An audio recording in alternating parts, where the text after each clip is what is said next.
মনটা যদি হইতো প্রবল হাওয়া,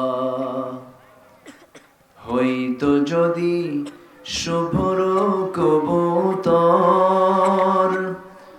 মেঘের ডানায় পাঠিয়ে দিতাম, মেঘের ডানায় পাঠিয়ে দিতাম মদিনারি পথে, যেথায় আমার প্রিয় রাসূল ঘুমান নিরন্তর, যেথায় আমার প্রিয় নবী ঘুমান নিরন্তর। বলি সাল্লাল্লাহু আলাইহি ওয়াসাল্লাম। উত্তরবঙ্গের গেটওয়ে যমুনার তীরবর্তী অঞ্চল সিরাজগঞ্জ জেলার উল্লাপাড়া উপজেলার বিল অধ্যুষিত অঞ্চল। চলন বিল না? হ্যাঁ, সুন্দর প্রাকৃতিক সৌন্দর্যের এক অপরূপ লীলাভূমি। বাবুলিদহ হিফজুল কোরআন মডেল মাদ্রাসা, লিল্লা বোর্ডিং মাহফিল ইন্তেজামি কমিটি কর্তৃক আয়োজিত বাবুলিদহ গ্রামের সকল যুব সমাজদের উদ্যোগে আয়োজিত আজকের এই 24তম দুদিনব্যাপী তাফসীর মাহফিল 2024 শেষ দিবসের সম্মানিত সুযোগ্য সভাপতি, আজকের মাহফিলের বরেণ্য সাহেবে সদর জনাব ডাক্তার MN আহমেদ মুকুল সাহেব, আমার আগে কথা বলেছেন হযরত উলামায়ে কেরাম, ফদলায়ে ইজম, সুশীল সমাজ, সামনে উপস্থিত দূরে ও কাছের বিভিন্ন স্থান থেকে ছুটে আসা কালেমার ঝান্ডাবাহী, তৌহিদের পতাকাবাহী প্রাণ প্রিয় সম্মানিত দ্বীনী ভাইরা, আড়ালে বসে আছেন সম্মানিতা শ্রদ্ধেয়া মা বোনেরা,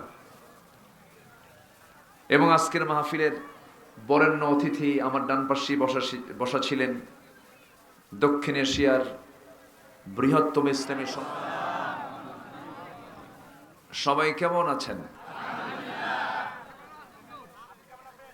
আমাকে প্রশ্ন করলেন, আল্লাহ তাআলা আমাকে তো আপনার মতোই আপনার কাতারেই রেখেছেন। বলি আলহামদুলিল্লাহ।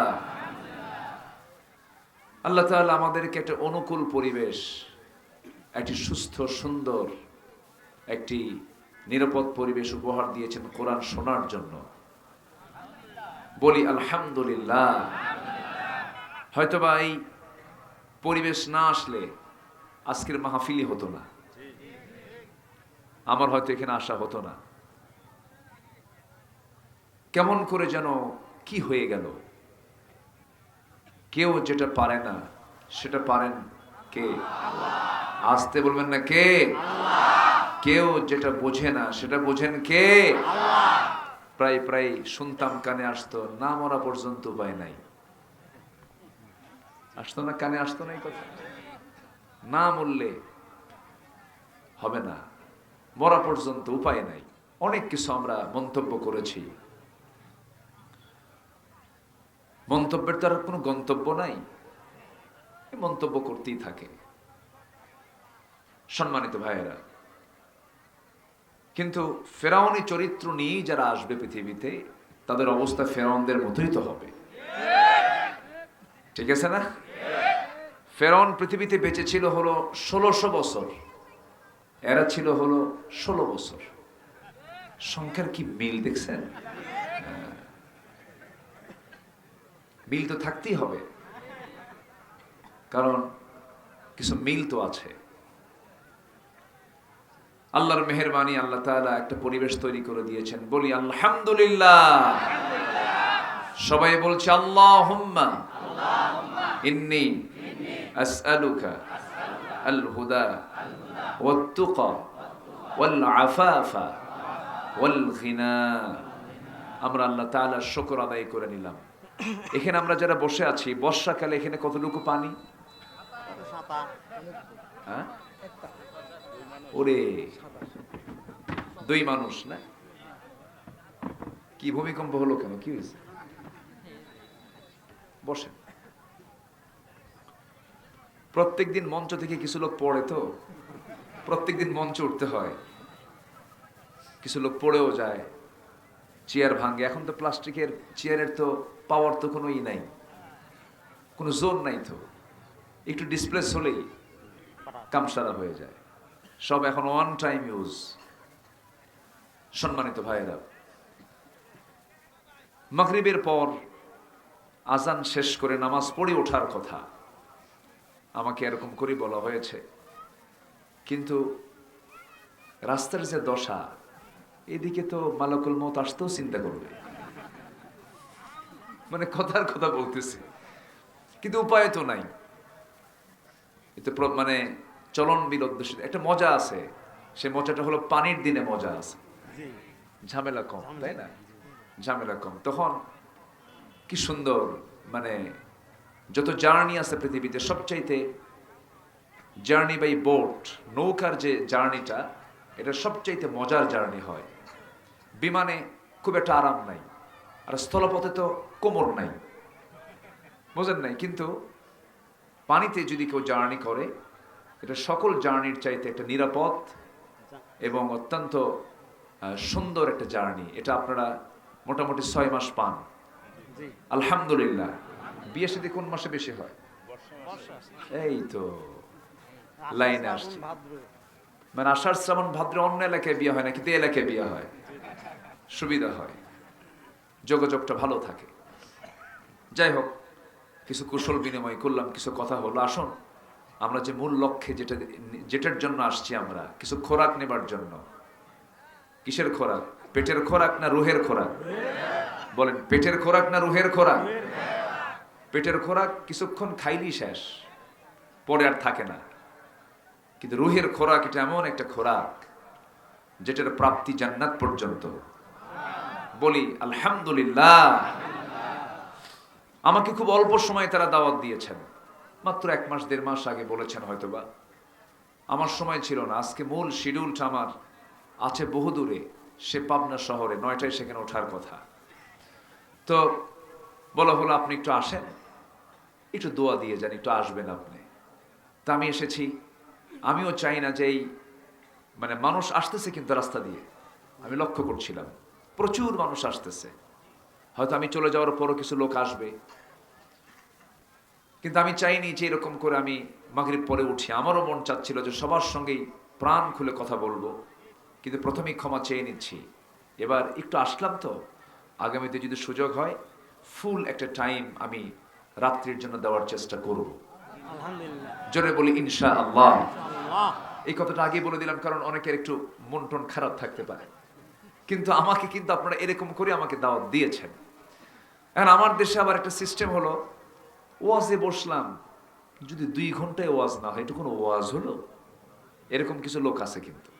কিন্তু বিশ্বের সেরা ভাষণ দিয়েছেন মুহাম্মদ সাল্লাল্লাহু আলাইহি ওয়াসাল্লাম। তিনি তার জীবনের শ্রেষ্ঠ একটা ওয়াজ করেছিলেন, সেটা হলো বিদায় হজ। কি হজ বলেন তো? তিনি হজ করেছেন জীবনে একবার। কয়বার? একবার। আমার দেশে ট্রিপল হাজি কিন্তু আছে, 3 বার হজ করে আসছে, কিন্তু বিড়ি খাওয়া ছাড়ে না, সুদ খাওয়া ছাড়ে না, বনের সম্পত্তি বুঝে দেয় না, এক ছেলেকে বেশি দেয়, আরেক ছেলেকে কম দেয়, ইমাম সাহেবের বিরুদ্ধে খালি নাটক শুরু করে, মুয়াজ্জিনের বিরুদ্ধে কেমনে তাড়াবে এগুলো নিয়ে ষড়যন্ত্র করে। এরকম কিছু ট্রিপল হাজি আছে না নাই? আছে। হজ বারবার করলে হয় না। বিশ্বের সেরা মানুষ হজ করেছেন কয়বার? একবার। সেই বিদায়ী হজের ভাষণে আমার নবীজি যে ঐতিহাসিক ভাষণ দিয়েছিলেন, যে ঐতিহাসিক বক্তব্য দিয়েছিলেন, সেটা ছিল নাতে দীর্ঘ, খুব ছোট্ট কথা, অল্প সময়ের কথা। মাত্র 20 থেকে 25 মিনিট যে বক্তৃতা করেছেন, পৃথিবীর কোন খতিব, পৃথিবীর কোন বক্তা এমন সুন্দর বক্তৃতা কিয়ামত পর্যন্ত দিতে পারবে না। 20 থেকে 25 মিনিটের কথার ভিতরে মানবতা নিয়ে কথা বলেছেন, তাওহীদ নিয়ে কথা বলেছেন, রিসালাত নিয়ে কথা বলেছেন, আখিরাত নিয়ে কথা বলেছেন। এই 25 থেকে 30 মিনিট বক্তৃতার ভিতরে একটা লাইনে তিনি বলে দিয়েছেন, ইখতাবু ফি হাজ্জাতিল বিদা ইত্তাকু রাব্বাকুম সাল্লু খামসাকুম সুমু শাহরাকুম ওয়া আতিউ উমারাআকুম তাদখুলু জান্নাতা রাব্বিকুম আও কামা ক্বালা আলাইহিস সালাতু ওয়াস সালাম। রাসূল বলেছেন বিদায় হজের ভাষণে, সাহাবীরা শোনো, 5টা কাজ করো জান্নাত বুঝে নাও। নাম্বার 1 হলো ভয় করবে কাকে? আসতে বলবেন না কাকে? নামাজ পড়বে কয় ওয়াক্ত? রোজা রাখবে কোন মাসের? বলেন কোন মাসের? রমজান মাসের। ওয়াতিউ উমারাআকুম ওয়াদ্দু যাকাত আমওয়ালিকুম, মালের যাকাত ফরজ মনে করে দিবা। তোমার নেতার আদেশ মান্য করবে, নেতাকে তুমি মানবে। এই 5টা হুকুম মেনে চলবে। তাদখুলু জান্নাতা রাব্বিকুম, তোমার রবের জান্নাতে প্রবেশ করবে। তাহলে আমার নবী যে ওয়াজ শেষ করেছেন কয় লাইনে? 2 লাইনে ওয়াজ শেষ। আর আমাদের 2 ঘন্টার ওয়াজেও বিড়ি খাওয়া বাদ দেয় না। কি বাদ দেয় না? এক সাধারণ বিড়ি খাওয়াই বাদ দিতে পারলাম না। 26 বছর ওয়াজের বয়স, এত বিড়ি জাতি খায়। এই যে নামাজ পড়তে নিয়ে, নামাজ পড়ে মাদ্রাসা থেকে যখন এই যে একটু এখানে বাজার টাজার বসছে, যে এদিক আসতে নিয়ে দেখি, ওরে বাপরে বাপ, কি সুগন্ধ! কি বুঝতেছেন কি আপনারা? সে টানগুলো দেয় কি, এক টানে ধোঁয়া 3 তলায় পাঠায়। আছে না নাই? আছে। স্বাধীনতার পর থেকে নিয়ে আজ পর্যন্ত যত বাজেট পাস হয়েছে, প্রত্যেকটা বাজেটে অর্থমন্ত্রী যারা ছিলেন তারা বিড়ির দাম প্রত্যেক বাজেটই বাড়ায় দিছে, কিছু না কিছু বাড়াইছে। বিড়ির দাম বাড়ছে, কিন্তু যারা বিড়ি খায় তারা সিদ্ধান্ত নিয়েছে যদি প্রয়োজনে বাড়িও বেচা লাগে তো বিড়ি খাওয়া ছাড়বো না। বলেন আছে না নাই? বলেন তো, আসতে বলবেন না, আছে না নাই? আপনি বিড়ির বিরুদ্ধে আন্দোলন করতে পারলেন না, আপনি জান দিবেন কেমনে? আপনি মাল দিবেন কেমনে? আপনি বিড়ির মায়া ছাড়তে পারি না। কি মায়া, কি টান! অনেকদিন আগে এক বুড়ো চাচা, আমি এরকম কথা বলতেছি, বলে হুজুর ওয়াজ তো করলেন ঠিকই, কিন্তু আমি তো থাকতে পারি না। হুজুর হুজুর কবরে এই লম্বা সময় থাকবো কিয়ামত পর্যন্ত, ওখানে কি কোনো ব্যবস্থা থাকবে নাকি? আসলে দেখেন কি টেনশন তার, কি চিন্তা তার। দেখেন সে তার মনকে, মাইন্ডকে কিভাবে সেট আপ দিয়েছে। সম্মানিত ভাইয়েরা, আল মুজাহিদু মান জাহাদা নাফসা, প্রকৃত মুজাহিদ তো সেই যে তার নফসের বিরুদ্ধে জিহাদ করতে পেরেছে। সম্মানিত ভাইয়েরা, একটু বলে ফেললাম, রাগ করলেন মনে হয়? হুজুর বিড়িটা খাই, আপনি এরকম করে শক্ত করে বললেন, রাগ করলেন না তো? বিড়ি খাওয়া কি দেন? কিচ্ছু কয় না। মাহফিলে এসে প্রশ্ন করে, হুজুর বিড়ি খাওয়া কি জায়েজ আছে? মানে উনি জায়েজের চেষ্টায় আছেন, তাও ছাড়বে না। এরকম আছে না নাই? আচ্ছা, নামাজি ওযু করবে, নামাজের আগে কাজ কি? নামাজ না ওযু? আচ্ছা বলেন তো, ওযু কি বিড়ি খাওয়া শেখায়? বলেন তো, ওযুর মূল লক্ষ্য কি? ওযুর মূল লক্ষ্য হচ্ছে দুর্গন্ধ, নাপাকি, তারপরে ময়লা, তারপরে ধুলাবালি, অসুস্থতা, সব থেকে বান্দাকে দূরে রাখার জন্যই তো আল্লাহ তাআলা ওযু দিয়েছেন, এভলিউশন দিয়েছেন। কিন্তু বান্দা নামাজ পড়বে, ওযু করে বিড়ি, মানে ওযু করে নামাজ পড়েই বিড়ি খায়। আছে কিনা বলেন? কিন্তু ওযুর তো ফলাফল এটা হওয়ার কথা ছিল না। আজান দিচ্ছে, দিক, সমস্যা নেই। আমরা নামাজটা একটু আজকে যদি একটু বিলম্বে পড়ি, সমস্যা নাই তো? 1 ওয়াক্ত নামাজ, যে ওয়াক্তের নামাজের সময়টা লম্বা থাকে, সেটা কোন ওয়াক্ত বলেন তো? এশা। তাহলে তো টেনশন নাই। আজানের আওয়াজ যদি কেউ শোনেন, একটু উত্তরটা দিবেন। উত্তরটা দিতে হয় তো, উত্তর দিবেন সবাই, একজন দিলেও হবে। আমার দিকে তাকান। এখন আশপাশে যদি কোনো মসজিদ থাকে, আজান মুখে দিলেই ভালো হয়। আমার দিকে তাকান। তাহলে আমরা মুক্ত পরিবেশ পেয়েছি, একটা অনুকূল পরিবেশ পেয়েছি, কোরআন শোনার একটা পরিবেশ পেয়েছি আমরা। এখন আমাদের গালাগালি পালার দরকার নাই। যারা যা করছে করছে, অনেক কিছুই করছে, ওরা নাই তো? ওরা আছে? ইসলামের শত্রুরা হুঁশিয়ার কই? হুঁশিয়ার দিয়ে তো লাভ নাই, আর ওরা তো নাই তো। এখন ওদের কি একটু ডাকা দরকার, তোমাদের নেত্রী যে তোমাদের থুইয়া চলে গেল, এটা কেমন কথা বলেন তো? আমার নবীজি সাহাবে কেরাম কি থুয়ে কি চলে গেছেন কোথাও? আজ থুয়ে চলে গেছেন কোথাও? ওহদের যুদ্ধে আমার নবী পিছনে না সবার আগে? বলেন সবার পিছনে, সবার আগে। সবচেয়ে বেশি রক্ত ঝরেছে কার দেহ থেকে? নবীর দেহ থেকে। যত রক্ত লাগে দেব, প্রয়োজনে লোক পাঠাবো, আমি যাব না। এই চরিত্র চৌধুরীর চরিত্র, ঠিক কিনা? আসল সময় থাকে না। আহারে কি দুর্দিন চলছে এখন তাদের, নেত্রী তাদের পাশে নাই। 5 দিন আগে বলে ফেললো হাসিনা পালায় না, কইছে না কইছে না কইছে না? আজ থেকে বলছে কিনা বলেন, বলছে কিনা? 5 দিন যাই নাই, কথা ব্রেক, কথা শেষ। কেউ যদি না যেতে চায় কখনো জোর করে পাঠানো যায় না। সম্মানিত ভাইয়েরা, সম্মানিত বন্ধুগণ, কে কোন দল করেন করেন, সমস্যা নাই, কিন্তু আমার প্রশ্ন হলো সব দল করে কিন্তু জান্নাত পাওয়া যাবে না। সব দল করে কিন্তু জান্নাত পাওয়া যাবে না। এমন একটা দল আপনাকে বেছে নিতে হবে যে দল করলে পরে বান্দাকে আল্লাহ জান্নাত দিবেন। বলেন তো, যে দল মদের বিল পাস করে, যে দল বেশ্যাবৃত্তির লাইসেন্স দেয়, যে দল অশ্লীল সিনেমার অনুমতি দেয়, যে দল সুদকে জায়েজ বলে, বলেন সে দল কি আল্লাহর দল হতে পারে? আসতে বলে আল্লাহর দল হতে পারে? আমি খোলামেলা বলছি ভাই, ক্লিয়ার কথা বলতেছি। আমি সারা জীবন ক্লিয়ারই বলেছি, ফাঁকিবাজি দেওয়ার কোনো সুযোগ নাই। চিন্তা করেন, একটা অনিসলামী দলের নেত্রী বলে ফেললেন আজ থেকে 6 বছর আগে, নির্বাচনের আগে বললেন আগামী নির্বাচনে নির্বাচিত হতে পারলে আমরা মদিনার সনদে দেশ চালাবো। কিসের সনদে? মদিনার সনদে দেশ চালাবে। বলেন তো এটা কি সত্য কথা না মিথ্যা কথা? মদিনার সনদে কি দেশ চলছে? মদিনার সনদে দেশ চালায় নাই, মোদির সনদে দেশ চালিয়েছে ওরা।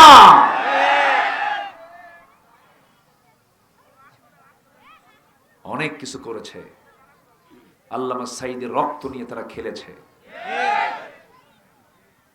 16টা বছর জেলখানায় সাধারণ মানুষ বেশি না আলেম ওলামা বেশি? আচ্ছা, আলেম ওলামা কি দেশ চালাইছিল? কোন টাকা বাইরে পাচার করছিল? তাহলে তারা কেন জেলে? কেন ছিল তারা জেলে? তাদের পলিসি হেরে গেছে। জুলুম টিকে না, জুলুম শাহী টিকে না, সব হেরে যায়। ফেরাউন ক্ষমতাকে পাকাপোক্ত করার জন্য আসমানি কিতাবে আগুন ধরিয়ে দিয়েছিল, 40,000 শিশুকে হত্যা করেছিল। সেই ফেরাউনকে ধরেছেন এমন সময় ফেরাউন জানতো না যেই দরিয়ার পানি আমার পেটে ঢুকবে আর পটকা মাছের মতো মরে যাব। এটা ফেরাউন কখনো ভাবে নাই। চিন্তা করুন, যুবকদের মধ্যে আল্লাহ কি সাহস দিয়ে দিলেন। আমি তো ভাবছিলাম যুবকরা শেষই হয়ে গেছে, ধ্বংস হয়ে গেছে, যুবকরা নামাজ পড়ে না, তারপরে এই যে ইয়াবা টিয়াবা কত কি মাদক চলে আসছে, কিন্তু ওরা জাতে মাতাল, তাহলে ঠিক আছে, বলি আলহামদুলিল্লাহ। দেখেন দুপুরের খাবার খাবে কে আর যায় খেলো কারা? আল্লাহু আকবার বলবেন না? যুবকরা যদি কোরআন পেত তাহলে কি হতো বলেন তো? আজকে যুবকদের হাতে 16 বছর কোরআন দেওয়া হয়নি। এই 53 বছরে যারা ক্ষমতার মসনদে ছিলেন, কেউ 25 বছর, কেউ 16 বছর, কেউ 9 বছর, মাসকান্দে মঈনুদ্দিন ফখরুদ্দিন, এই সমস্ত লোকেরা ছিলেন কয়েক বছর। সব মুসলিম হলেও নামের আগে মোহাম্মদ থাকলেও কেউ ইসলাম দিয়ে তারা রাষ্ট্র পরিচালনা করেন নাই, ঠিক কিনা বলেন? অতএব সবকিছু সুস্পষ্ট। 53 বছর যা দেখেছি, আর নতুন করে অন্য কিছু দেখতে চাই না। আমরা নতুন করে যা দেখতে চাই, আগামী দেশ হবে কোরআনের দেশ। রাজি আছেন কারা কারা? হাত উঁচু করে দেখা।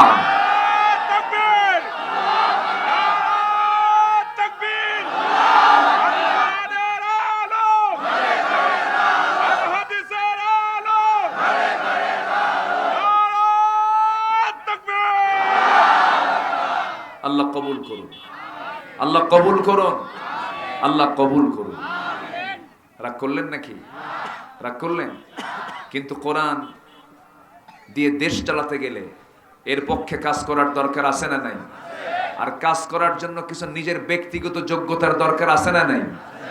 বিড়ি খাই নামাজ পড়ি না, তাহলে কাম হবে? আছে, কাম হবে? হবে না। ইমানদারের কিছু ন্যূনতম গুণ দরকার, ইমানদারের কিছু ন্যূনতম গুণ দরকার, যে গুণগুলো না থাকলে ওর ইমানদারের দাবি করার জায়েজই নাই। ইমানের কিসের দাবি করবে সে? যে আল্লাহর আইনকে মানে না, সেই কিসের ইমানদার? আছে না নাই? আছে না নাই বলেন? যে আল্লাহর আইনকে মানতে চায় না, বলে না আল্লাহর আইন এই দুনিয়াতে চলবে না, এই আধুনিক দুনিয়ায় এই পুরাতন আইন চলে না, এরকম কথা বলে তো আছে না? এরকম বলার লোক আছে না নাই বলেন তো? আছে না নাই? আছে না নাই? এই বাংলাদেশই আছে। ইমানের জন্য ন্যূনতম কিছু গুণ দরকার। ব্যক্তিগত গুণ অর্জন না করলে পরে আপনি কেমন করে সফল হবেন? দিন শেষে আমার কিন্তু কেউ আপন না। হয়তো আজকে বউটা আপন মনে হচ্ছে, একদিন পর হয়ে যাবে। সন্তানটা আপন মনে হচ্ছে, একদিন পর হয়ে যাবে। বাবা আপন মনে হচ্ছেন, একদিন পর হয়ে যাবেন। মা আপন মনে হচ্ছেন, একদিন পর হয়ে যাবেন। ভাই বোন সব একদিন পর হয়ে যাবে। যেদিন চোখটা বন্ধ হয়ে যাবে, আমাকে টেনে হেঁচড়ে ঘর থেকে বের করে কবরের দিকে নিয়ে চলে যাবে। সন্তান ছটফট করবে কিন্তু উপায় নাই, আব্বা বলেও ডাকবে না, সন্তানটা পর্যন্ত বলে ফেলবে বেশি দেরি করো না, লাশটা কবরে দিয়ে আসো। আর আব্বা কবে না? আব্বা বলবে? আব্বা বলবে না। কত দামি দামি কাপড় চোপড় গুলো পড়েছি, কিনেছি, সব কাপড়গুলো তাকে পরে থাকবে। বাজার থেকে সেলাই বিহীন একটা কাপড় নিয়ে আসবে, কেচে দিয়েও কাটবে না, হাত দিয়ে টান মেরে ছিঁড়ে ফেলে দিয়া মাথার ভিতরে ঢুকায় দেবে, মাথায় বাঁধন পায়ে বাঁধন দিয়ে দেবে। জানাজা হয়ে যাবে, চাপা কান্নায় মানুষ ভেঙ্গে পড়বে, হারে বন্ধু আমার চলে গেল। সন্তানটা কাঁদবে, বাবা সন্তানের জন্য কাঁদবে, স্ত্রী স্বামীর জন্য কাঁদবে, স্বামী স্ত্রীর জন্য কাঁদবে। কিন্তু দিন শেষে বোঝা যায় প্রকৃত বন্ধু দুনিয়াতে আমার কেউ নাই, আমার বন্ধু একমাত্র তিনি আমার কে। যুবক, তুমি আজকে বিয়ে করেছ, 2 বছর পার হয়ে গেল, হঠাৎ করে তুমি রোড অ্যাক্সিডেন্ট করেছো, হোন্ডা খাদে পড়ে গেছে, তুমিও মারা গেলে। বউটার কানে সংবাদ আসলো একটা ছোট্ট বাচ্চাও জন্ম নিয়েছে তোমার পরিবারে। কিন্তু দেখা গেল কি, তোমার মৃত্যুর পর তোমার বউটা শুনতে পারলো, সেন্সলেস হয়ে গেল, গলা ভেঙে গেল। 1 মাস পর্যন্ত খায় না দায় না, কিন্তু 1 মাস পার হয়ে যাবে, মুখে হাসি চলে আসবে। 2 মাসে ভুলে যাবি, 3 মাস 4 মাস হয়ে যাবে, 4 মাস যখন পার হবে, আর বাত আশিরু আশরা, 4 মাস ক্রস হয়ে যাবে, আল্লাহর হুকুমটাও শোকটা পূরণ হয়ে গেল। বাপ মা নিয়ে গিয়ে, তোমার শ্বশুর শাশুড়ি নিয়ে গিয়ে তোমার বউটাকে নিয়ে জোর করে অন্য কোথাও বিয়ে দেবে। অন্যের স্বামী অন্যের ঘরে যাওয়ার পরে, নতুন স্বামী পাওয়ার পরে ফোন দিয়ে বাপ মাকে জানিয়ে দিবে, আব্বা তোমরা যে সিদ্ধান্ত নিয়ে আমাকে বিয়ে দিয়েছো, বুঝতে পেরেছি আগের স্বামীর চাইতেই স্বামীটা আরো ভালো। এটাই হলো দুনিয়ার নিয়ম। কেউ কারোর জন্য বসে থাকে না। আজকে আপনি শত শত কোটি টাকা সন্তানের জন্য রেখে গেলেন, কাল সন্তানগুলো আপনার লাশ কবরস্থ করে ওই জায়গা নিয়ে মারামারি করবে, দখল নিয়ে মারামারি করবে। এই তো দুনিয়ার নিয়ম। এই জন্য আমার বন্ধুগণ, আল্লাহ রাব্বুল আলামিন বলছেন, বান্দা চালাক যদি হতে চাও, আগামী দিনের জন্য কি আমার কাছে তুমি নিয়ে আসতেছো, এটার প্রস্তুতি আগে নাও। আখিরাতের সামান আগে সংগ্রহ করো। সূরা হাশরের ভিতরে আল্লাহ রাব্বুল আলামিন বলেন, ইয়া আইয়ুহাল্লাযীনা আমানু তাকুল্লাহা ওয়াল তানজুর নাফসুম মা قدمت لغد واتقوا الله إن الله خبير بما تعملون। জোরে বলুন আল্লাহু আকবার, আরো জোরে বলুন আল্লাহু আকবার। ইমানদারেরা তোমরা আল্লাহকে ভয় করো, এবং লক্ষ্য করে দেখো তো আগামী দিনের জন্য তুমি কি জমা করলে। তোমার তাহাজ্জুদ আছে নাকি? তোমার সত্য কথা আছে নাকি? তোমার দান সদকা আছে নাকি? তোমার ইসলামী আন্দোলন আছে নাকি? তোমার যাকাত আছে নাকি? তোমার দান সদকা আছে নাকি? তোমার জীবনে গীবত শিকায়েত নাই নাকি? এই সমস্ত বিষয়গুলো সারাটা দিন চিন্তা করে করে আপনার আমলনামার ওজনটা ভারী করে ফেলুন। আল্লাহ নিজেই বলছেন ফাআম্মা মান সাকুলাত, যারা পারেন ছোট মিলায় বলেন ফাআম্মা মান সাকুলাত মাওয়াজিনুহু ফাহুয়া ফি ঈশাতির রাদিয়াহ ওয়া আম্মা মান খাফফাত মাওয়াজিনুহু ফাউম্মুহু হাওিয়াহ ওয়া মা আদরাকা মা হিয়া নারুন হামিয়াহ। জোরে বলুন আল্লাহু আকবার। ছোট্ট বাচ্চা কোরআন তেলাওয়াত করলো আমার সাথে সাথে। ছোট্ট, হ্যাঁ, কত ছোট, কি সুন্দর করে। সভাপতি সাহেবের ছেলে না? মাশাআল্লাহ, অনেক সুন্দর তেলাওয়াত করলো আমার সাথে সাথে। এই যে শিক্ষাটা, এটা যদি গোটা জাতিকে শেখানো হতো, জানেন আজকে বুকটা ফেটে যায়। 18 কোটি মুসলমান, অধিকাংশ মুসলমান সহি করে নামাজও পড়তে পারে না, সহি করে কোরআনও পড়তে পারে না। সিলেবাসই নাই। যে স্কুল প্রতিষ্ঠা হয়েছে, কলেজ প্রতিষ্ঠা হয়েছে, কোনো সমস্যা নাই, ডাক্তার হবে, ইঞ্জিনিয়ার হবে, জজ হবে, ব্যারিস্টার হবে, প্রশাসক হবে, কিন্তু উচিত ছিল প্রত্যেকটা শিক্ষাঙ্গনে কোরআন শিক্ষা বাধ্যতামূলক করে দেওয়া। তা কি করেছিল? করে নাই। ওযুর ফরজ কয়টা? কয় 16টা। পরেই নাই তো। 1 নাম্বার কি? কুলি করা। কুলি করে বলে ফরজ। আশপাশে এত কথা হয় কেন? কারা এর কথা বলে? কারা? এই ভলান্টিয়ার ভাইরা, একটু কথাগুলো থামায় দেন তো। হ্যাঁ, একটু থামায় দিবেন। আশেপাশে কথা হচ্ছে, আমার দিকে তাকান। আমার কথা কি শোনা যায়? সবাই বুঝতে পারছেন তো? বলি আলহামদুলিল্লাহ। জোরে বলি আলহামদুলিল্লাহ। আমার নবীজি একটা কথা 3 বার বলতেন। কয়বার বলতেন বলেন তো? 3 বার। এটা একটা সায়েন্স, মেডিকেল সায়েন্স বলছে রাসূল কেন 3 বার বলতেন একটা কথা, গুরুত্বপূর্ণ কথা। কয়বার বলতেন? 3 বার। আমাদের মস্তিষ্কে প্রিন্টার টার্ম আছে। একটা হচ্ছে লং টার্ম, একটা হচ্ছে মিডিল টার্ম, আর একটা হচ্ছে শর্ট টার্ম। প্রথম কোনো কথা যখন বলা হয় সেটা শর্ট টার্মে থাকে, দ্বিতীয়বার কথা বললে এটা মিডিল টার্মে থাকে, আর যখন তৃতীয়বার বলা হয় তখন এটা লং টার্মে ঢুকে যায়, যা আর ভুলে না। জোরে বলে সুবহানাল্লাহ। রাসূল যা বলেছেন সেগুলোই বিজ্ঞান। আল্লাহু আকবার বলবেন না? যা বলেছে সেগুলো কি? বিজ্ঞান। কোরআনের সাথে, ইসলামের সাথে বিজ্ঞানের কোনো সংঘর্ষ নাই। আমার একটা আলোচনাই আছে এই সায়েন্স এবং কোরআন, এর উপর আমি বিশদ একটা আলোচনা করেছি। তো আমি ওইদিকে যাব না। আমি শুধু এই কথাটাই বলতে চাচ্ছি, আমরা কি নিয়ে যাচ্ছি? কার কাছে? আসতে হলো কার কাছে? আল্লাহর কাছে। নেতারা পিছনে এত দৌড়ালেন, নেতা তো থাকলো না। এত তেল মারলেন, আমি স্মরণ করছি 1000 বছরের কুতকুতানি, সুলকানি, খাউজানি। বউ কিছুই তো বললেন, কিন্তু কাম তো হলো না, সব তো চলে গেল। কিন্তু আমার আখিরাত কি হবে, এই বিষয়ে সবার আগে চিন্তা করার দরকার আছে না নাই? আছে। এই সমাজ পরিবর্তন করার জন্য কোন তন্ত্র মন্ত্র দিয়ে পরিবর্তন হবে না। পরিবর্তন হবে একমাত্র কি দিয়া? আসতে বলবেন না, কি দিয়া? আমার নবীজি যে যুগের মানুষ ছিলেন, সে যুগের মানুষ কি ভালো ছিল? শুধু কি খারাপ না বিশাল খারাপ? অনেক খারাপ ছিল। নিজের মাকে বিয়ে করত। চিন্তা করা যায়, বাবার বউ, বাবার বউ মানে ওই যে সৎ মা, বাপ বিয়ে করছে, বাপ ছেড়ে দেওয়ার পরে ছেলে বিয়ে করছে। কি যুগ ছিল ওটা! মেয়ে সন্তান জন্ম নিয়েছে কেন? জীবন্ত পুঁতে হত্যা করত। সেই লোকগুলোকে আমার নবীজি কি বানালেন!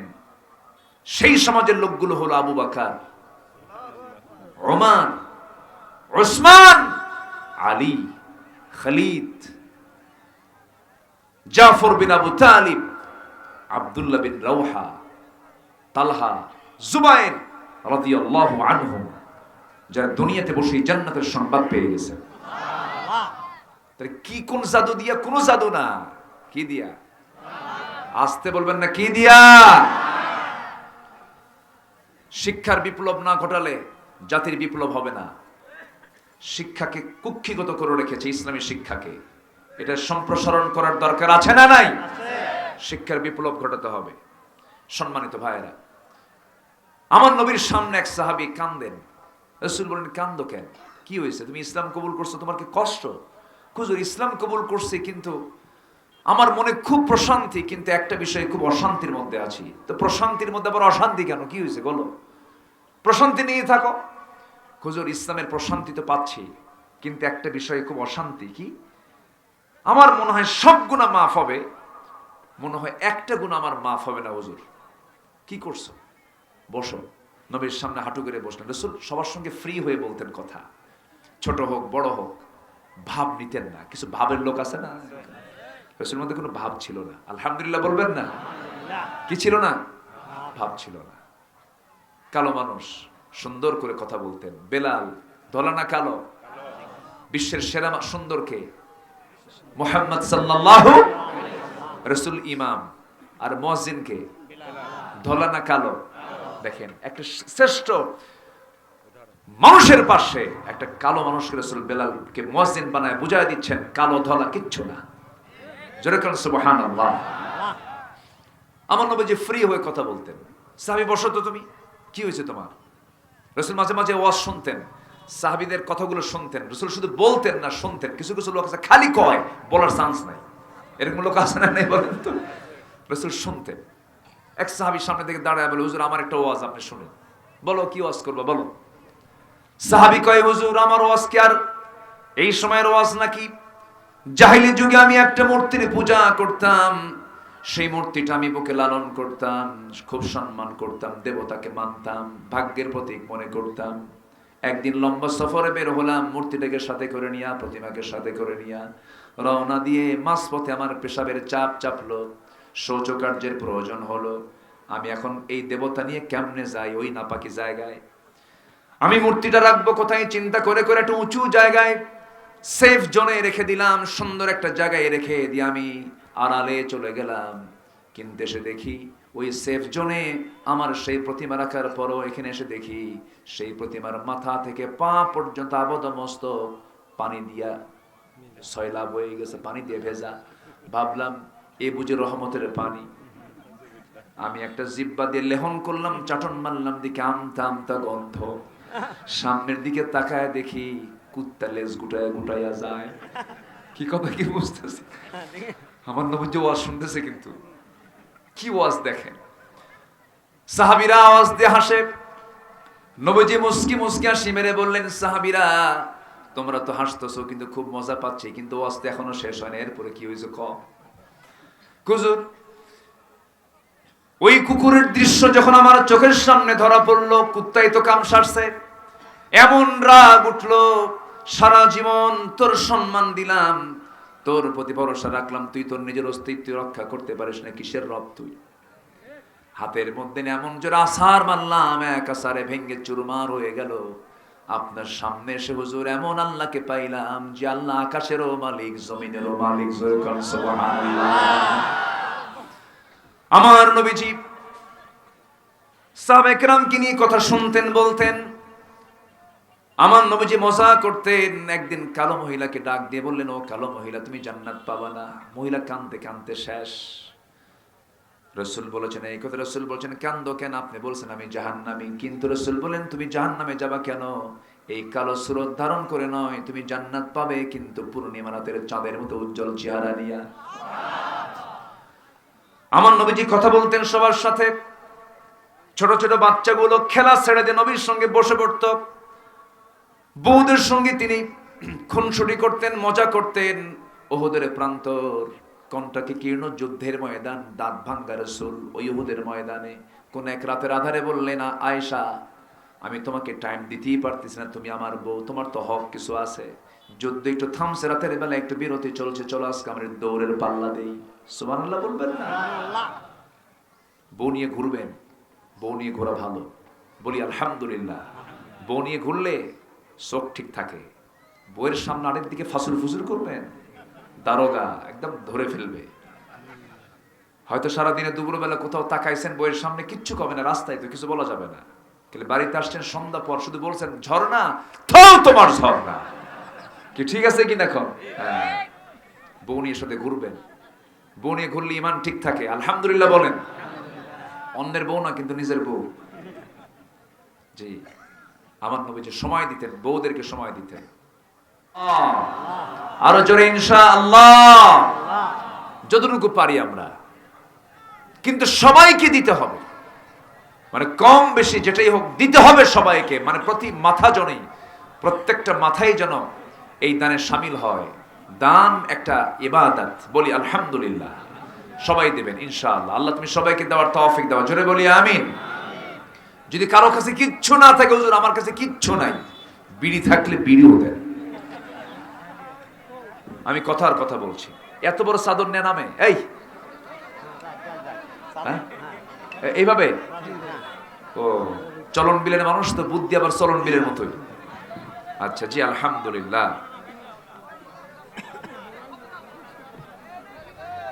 আমার মনে হয় ব্যাগ দিলেই ভালো হতো না, পিছন থেকে সামনে থেকে নামতে হবে, এতক্ষণ লাগে, এতক্ষণ তো কালেকশন হয়ে যায়। আমার উল্লাহ পড়া আসলেই রেজাউল করিম কাউসারি ভাইয়ের কথা মনে হয়, বেস্ট অফ কালেকশন, পকেট থেকে খসায়া দম, এর নাম হচ্ছে কাউসারি ভাই। আল্লাহ তাকে এই যোগ্যতা ব্যাপক দিয়েছিলেন। এত সুন্দর কথা বলতেন, মজায় মজায় কথা বলতেন, তালে তালে কথা বলতেন। আল্লাহ তুমি তার কবরটাকে জান্নাতের টুকরা বানাও। বামন গ্রাম না, বামন গ্রাম মাদ্রাসায় উনি আমাকে একবার নিয়েছিলেন, আমি আসছিলাম, আহারে লোকটা নাই। আল্লাহ তুমি তার কবরটাকে জান্নাতের টুকরা বানাও, জোরে বলি আমিন। তার ছেলে মেয়ে কোথায় থাকে জানি না, তার ছেলেগুলো আছে তো না? আছে। আল্লাহ তুমি তাদেরকে ভালো রাখো, জোরে বলি আল্লাহুম্মা আমিন। যে চাদর যাচ্ছে, ব্যাগ যাচ্ছে, চতুর্দিক থেকে নামেন, একদিক থেকে না, সব দিক থেকে নামেন, যে যা পারেন সবাই দেবেন। জিকির করেন সুবহানাল্লাহ।